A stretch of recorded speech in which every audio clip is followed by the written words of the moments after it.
Hello बच्चों.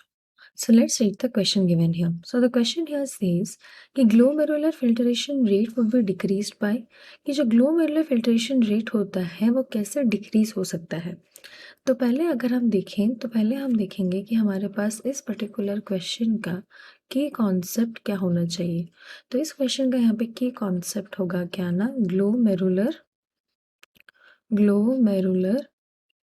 Filtration glomerular filtration rate. तो अगर हम यहाँ पे देखें तो यहाँ पे पहले हमको ऑप्शन ए में गिवन है कंस्ट्रक्शन ऑफ द एफरेंट आर्टरियोल.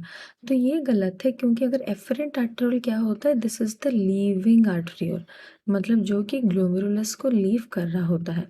अगर इसके लूमेन में कंस्ट्रक्शन होगा तो हमारा ग्लोमेरुलर फिल्ट्रेशन रेट पे कोई फर्क नहीं पड़ेगा. फिर ऑप्शन बी में हमको गिवन है increase in the efferent arteriole pressure.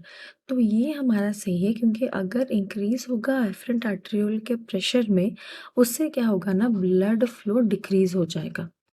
उससे यहाँ पे क्या होगा, ब्लड फ्लो यहाँ पे डिक्रीज हो जाएगा इन द ग्लोमेरुलस में ब्लड फ्लो डिक्रीज हो जाएगा, जिसके वजह से क्या होगा ना, ग्लोमेरुलर फिल्ट्रेशन रेट जिसको कि हम GFR भी बोलते हैं, वो भी क्या होगा ना, डिक्रीज हो जाएगा.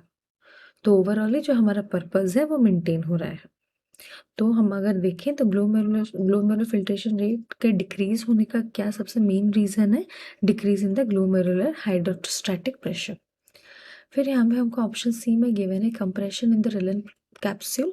तो अगर रेनल कैप्सूल में, ये भी गलत ऑप्शन है, अगर रेनल कैप्सूल में कंप्रेशन होगा तो उससे क्या होगा ना, GFR जो ग्लोमेरुलर फिल्ट्रेशन रेट है वो यहाँ पे बढ़ सकता है. फिर यहाँ पे हमको ऑप्शन डी में क्या गिवन है ना, increase in the renal blood flow. तो ये भी गलत है क्योंकि इससे भी क्या होता है ना, फिल्ट्रेशन रेट बढ़ने की चांसेस होती है. तो यहाँ पर अगर हम देखें तो हमारे पास इस पर्टिकुलर क्वेश्चन का सही जवाब क्या होगा, that is option B will be the right answer. Hope you understood it well. Best of luck.